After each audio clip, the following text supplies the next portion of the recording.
नमो नमः। आज हम तृतीय वर्ष संस्कृत के प्रथम प्रश्न पत्र वैदिक एवं लौकिक काव्य गद्य एवं पद्य के अंतर्गत कठोपनिषद के बारे में सामान्य जानकारी को प्राप्त करेंगे। कठोपनिषद कृष्ण यजुर्वेद की कठ शाखा के अंतर्गत आता है।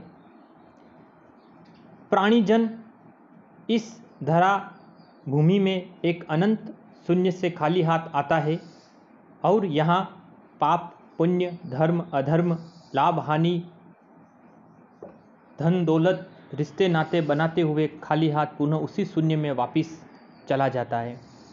जब वह लौटता है तो भगवान धर्मराज यमराज की सभा में हाथ बांधे अपने पाप पुण्य का लेखा जोखा सुनते हुए खड़ा रहता है। भगवान यमराज को समर्पित यह कठोपनिषद कृष्ण यजुर्वेद की कठ शाखा से संबंधित है, जिसमें यम और नचिकेता के संवाद के द्वारा ब्रह्म विद्या का बहुत ही सुंदर चित्रण प्रस्तुत किया गया है। कठोपनिषद कृष्ण यजुर्वेद की कठ शाखा से विकसित उपनिषद है। आरंभ के कुछ मंत्रों को छोड़कर यह पूर्णतः पद्यात्मक है। कठोपनिषद में 2 अध्याय तथा प्रत्येक अध्याय में 3-3 वल्लियों में यह विभक्त है। तृतीय वर्ष संस्कृत में हमारे प्रथम अध्याय की प्रथम 2 वल्ली मात्र ही परीक्षा के लिए पढ़ने में अपेक्षित है। ऐसा माना जाता है कि इसका जो द्वितीय अध्याय है वह बाद में जोड़ा गया है, क्योंकि उसमें योग विषयक तथा भौतिक पदार्थों की असत्यता से संबंधित परवर्ती विचार प्रस्तुत किए गए हैं। प्रथम अध्याय में नचिकेता की कथा है। इस उपनिषद का दूसरा नाम नचिकेतो उपाख्यान अथवा नाचिकेतस उपाख्यान भी है। कठोपनिषद के अतिरिक्त यह उपाख्यान तैत्तिरीय ब्राह्मण की कंडिका 3 प्रपाठक 1 के अनुच्छेद 8 में तथा महाभारत के अनुशासन पर्व में भी प्राप्त होता है।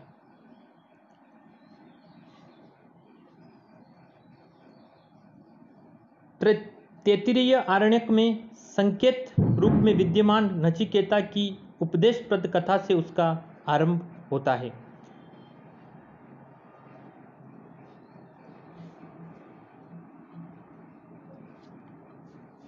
कठोपनिषद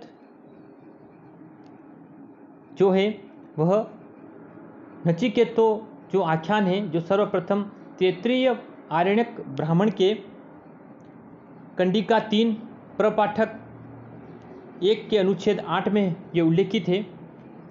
कठोपनिषद में 2 अध्याय हैं तथा प्रत्येक में 3-3 वल्लियाँ हैं। इसके प्रथम अध्याय में इगोत्तर मंत्र हैं और द्वितीय अध्याय में कुल 48 मंत्र हैं। दोनों अध्याय में कुल 119 और कई मंगल पाठ को लेकर 120 मंत्रों का भी उल्लेख है, क्योंकि जो शांति पाठ है इसका जो प्रारंभ में भी है और अंत में भी है, इस कारण से 119 या 120 मंत्र इसमें माने जाते हैं। इसके प्रथम अध्याय के प्रथम वल्ली में हम देखें तो उसमें 29 मंत्र, द्वितीय वल्ली में प्रथम अध्याय की द्वितीय वल्ली में 25 और तृतीय वल्ली में 17 है। इस तरह से कुल 71 मंत्र इस प्रथम अध्याय में मिलते हैं। फिर हम इसकी द्वितीय अध्याय में देखें तो इसके प्रथम वल्ली में 15, द्वितीय वल्ली में 15 और तृतीय वल्ली में 18। इस तरह से कुल 48 मंत्र इस द्वितीय अध्याय में है। हमारा जो इस उपनिषद का जो प्रमुख नायक है वो नचिकेता। नचिकेता वाचस्सर्वश के पुत्र हैं। वाचस्सर्वा के पुत्र थे, इसीलिए वे वाचस्सर्वश कहलाए। वाचस्सर्वा को अरुण भी कहा गया है। प्रश्न पूछा जाता है तो वाचस्सर्वा के पुत्र थे, इसीलिए वे वाचस्सर्वा की उपाधि के युग में पितृ उपाधि के कारण वे वाचस्सर्वश कहलाए। वाचस्सर्वा को अरुण भी कहा गया है। वाचस्सर्वा का अर्थ है जिसने वाज अर्थात अन्न का दान करने से श्रव यानी जिन्होंने यश को प्राप्त कर लिया, वही वाचस्सर्वा कहलाते हैं। यानी जो वाचस्सर्वा जो उपाधि है, इसमें वाच्य का अर्थ है अन्न का दान करने से, सर्व यानी जिन्होंने यश को कृति को प्राप्त किया, वही वाचस्पर्वा कहलाते हैं। और वाचस्पर्वा के पुत्र वाचस्पर्वस से जो नचिकेता के पिताजी थे। वाचस्पर्वा को कहीं कहीं उदालक, गौतमी, आरुणि और द्वयमुष्याणम भी कहा जाता है। ये इनकी उपाधियां हैं जो उनको उदालक, गौतमी, आरुणि है ना, द्वयम उषयायणम आदि कहा गया है।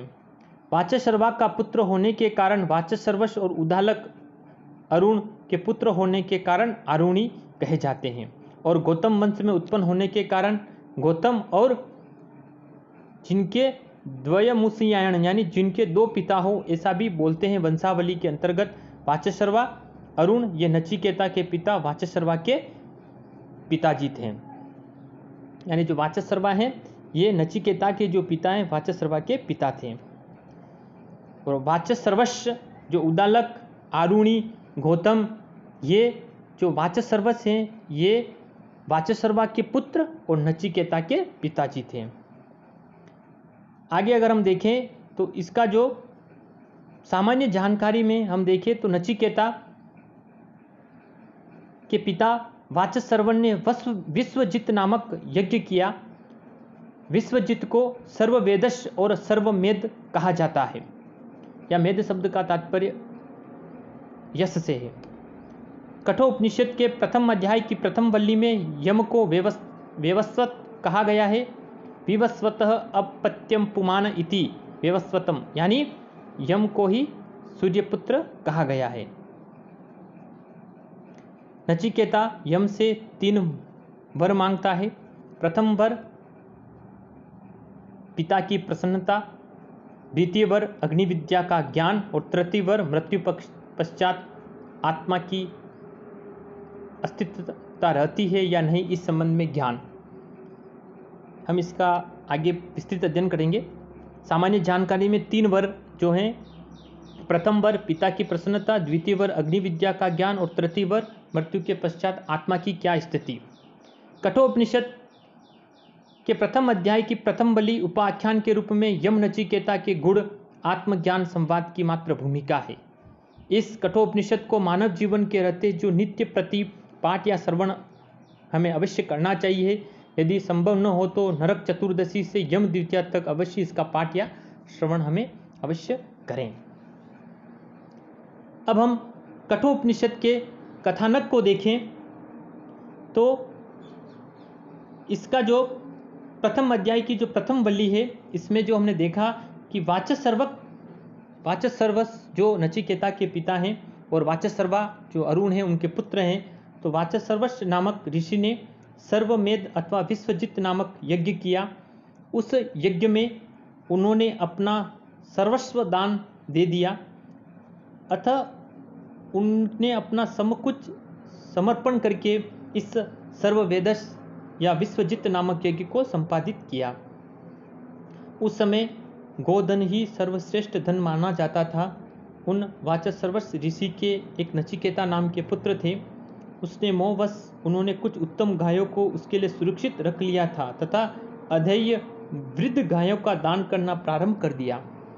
किंतु इस प्रकार की अधेय वस्तु का दान करना शास्त्र विरुद्ध था, क्योंकि नचिकेता बाल सुलभ मन का था। जब उसने देखा कि पिताजी वृद्ध गायों को भी दान में दे रहे, जबकि गायों का हमारी भारतीय संस्कृति में गाय को माता के समान माना गया है, तो बालक नचिकेता के मन में एक जिज्ञासा उत्पन्न हुई उन वृद्ध गायों को दान में देते हुए, क्योंकि ऐसी अधेय वस्तुओं का दान में देने से पाप लगता है, परिणाम स्वरूप नरक का भागी बनना पड़ता है। क्योंकि जो उपमा उसमें बताई गई है, मंत्रों में कहा गया है कि पितोदका जगदत्रणा दुग्ध दोहा निरिंद्रिया अनंदा नामत लोकस्तान सगचती तादतः। यानी जो गाय जल पी चुकी, गाय घास खा चुकी, दूध दे चुकी, जो इंद्रियों से शिथिल है, ऐसी गायों को दान में देता हुआ मनुष्य उन लोगों को जाता है जो क्या है, नरक से युक्त है, जो निंदा से युक्त है। उपरोक्त सिद्धांत को नचिकेता भली भांति जानता था। उसने सोचा कि इन अधेय गायों का दान करने से पिता को पुण्य के स्थान पर पाप लगेगा और परिणाम स्वरूप वे नरक के भागी होंगे, किंतु पुत्र का कर्तव्य होता है कि वह अपने पिता को नरक में जाने से बचाए। अतएव उसने अपने पुत्र कर्तव्य को ध्यान में रखते हुए निर्णय किया कि पिता मेरे मोह के वशीभूत हुए हैं, अतः उन्होंने कुछ गायें मेरे हेतु बचा कर रखी है। मैं ही उनका सर्वाधिक प्रिय व्यक्ति हूँ, किंतु सिद्धांत सर्वमेध यज्ञ में अपना कहा जाने वाला सब कुछ दान में दे देना पड़ता है। इस दृष्टि से उन्हें मेरा भी दान करना ही होगा। अतः उस स्थिति के आने से पूर्व ही यदि मैं अपने पिता से पूछ लूं कि आप मुझे किसको दान में देंगे, ऐसा हो जाने पर मेरे कारण बची हुई उत्तम गायों का वे दान करेंगे और अधिक गायों का भी दान न करेंगे। ऐसा करके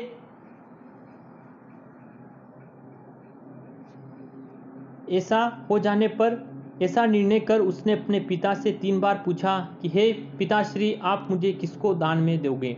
अनेक बार पूछने पर पिता वाचस्रवा को क्रोध आ गया और उनके मुख से निकल पड़ा कि मैं तुम्हें मृत्यु को देता हूँ। किंतु ऐसा कहने के पश्चात पिता वाचस्रवा ऋषि को शोक व दुख होने लगा। नचिकेता ने जब यह देखा कि मेरे पिता को अपने कहे हुए वचन का बड़ा ही दुख तथा पश्चाताप हो रहा है, तो उसने अपने पिता को समझाया कि आप इस प्रकार शोक न कीजिए और अपने से पूर्व के तथा इस समय के भी उन महापुरुषों को देखिए, वे जो कह देते हैं वही करते हैं तथा उस संबंध में शोक नहीं करते हैं। यानी बाल सुलभ मन से जब नचिकेता ने पिता से कहा कि आप मुझे किसे दोगे, तो पिताजी ने क्रोध में कह दिया कि मैं तुम्हें मृत्यु को यानी यम को देता हूँ। जब उनके मुंह से ऐसी वाणी निकल गई, जब उनका क्रोध ठंडा हुआ, तो उन्होंने सोचा कि ये मैंने क्या कर दिया। लेकिन जो नचिकेता था उसने यह ठान लिया था कि पिता की आज्ञा का पालन करने के लिए मुझे यम के पास जाना ही होगा और वह अपने उस पिता की जो वचन है उसको पूरा करने के लिए यम के पास जाने के लिए तैयार हो जाता है। इसके अनंतर नचिकेता मृत्यु अर्थात यम के समीप चला जाता है। वहां पहुंचकर उन्हें ज्ञात होता है कि यम घर पर उपस्थित नहीं है। वह बिना अन्न जल लिए उनके दरवाजे पर पड़ा रहता है। 3 दिन पश्चात यम आते हैं तो उनकी धर्मपत्नी उनको बतलाती है कि अपने दरवाजे पर बिना अन्न जल को ग्रहण किए 3 दिन से अतिथि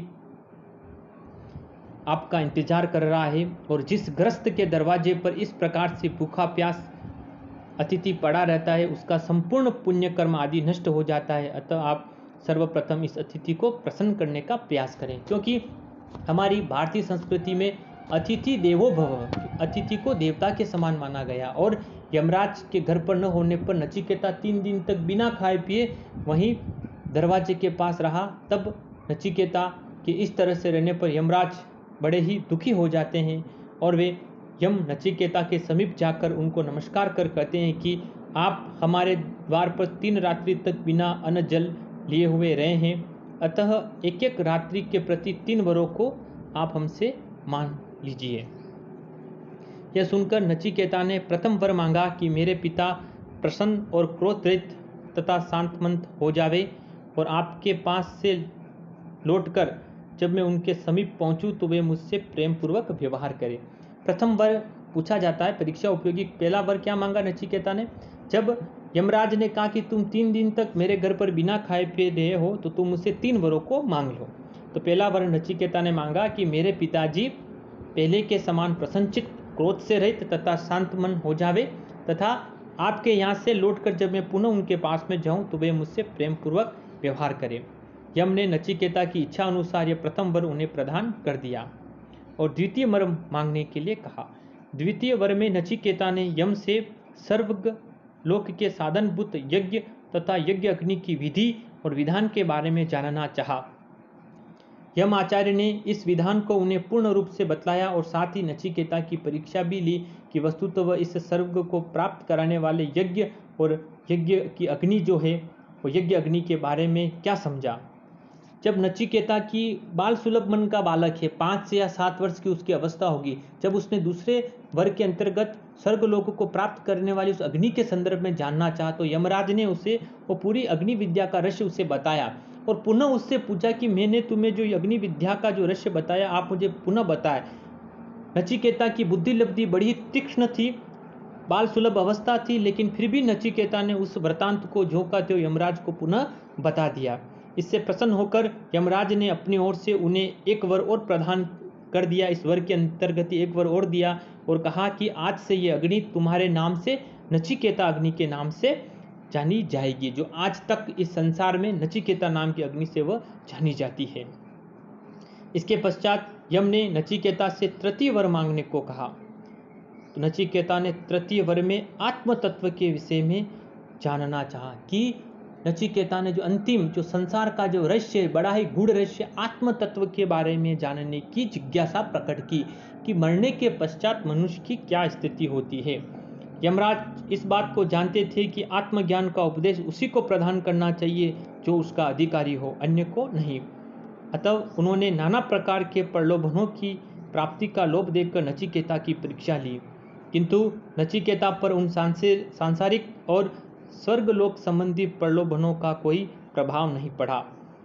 उसने यमराज के समक्ष अब बड़ी सुंदरता से सांसारिक विषय वासनाओं तथा पदार्थों की क्षणभंगुरता और नश्वरता का वर्णन कर कहा कि ये पदार्थ तो एक समय पश्चात नष्ट हो जाएंगे, आप तो मुझे अपने आत्म तत्व के ज्ञान संबंधी वर के बारे में बताइए। और नचिकेता उसी पर दृढ़ रहा। इस तरह से ये प्रथम अध्याय की प्रथम वल्ली के जो सामान्य कथानक है ये उसमें हमारे उल्लेखित है। फिर इसी प्रथम अध्याय की द्वितीय वल्ली में यमराज नचिकेता द्वारा सांसारिक और स्वर्गलोक संबंधी प्रलोभनों से प्रभावित न होकर अपने आत्म तत्व संबंधी वर पर दृढ़ रहने के कारण नचिकेता की प्रशंसा करते हैं और उसके समक्ष आनंद स्वरूप पर ब्रह्मा की प्राप्ति का साधन स्वरूप श्रेय तथा इस लोक और स्वर्गलोक के सुख भोग की सामग्रियों की प्राप्ति का साधन स्वरूप प्रेम मार्गों का वर्णन करते हैं। नचिकेता के प्रश्न का उत्तर देते हुए यमराज ने परमात्मा के सर्व उत्तम ओंकार के स्वरूप का वर्णन किया तथा आत्मा के स्वरूप को बतलाया। इस वल्ली में यमराज ने जीवात्मा और परमात्मा के स्वरूप का पृथक पृथक प्रतिपादन किया है। इस तरह से आगे और भी कथा वस्तु है, लेकिन हमारे तृतीय वर्ष के लिए यहीं तक पाठ्यक्रम परीक्षा के लिए अपेक्षित है। तो उसकी सामान्य इस कथा वस्तु को हमने पढ़ा है। ये इस कठोपनिषद का सारांश है। इसकी कथा वस्तु के बारे में हमने सामान्य जानकारी को प्राप्त किया। अगली क्लास में हम अब उसके मंत्रों से शांति पाठ से लेकर उसके मंत्र जो हमारे प्रथम अध्याय की प्रथम 2 वल्ली तक संकलित है उसका हम आगे वाली क्लास में अध्ययन शुरू करेंगे।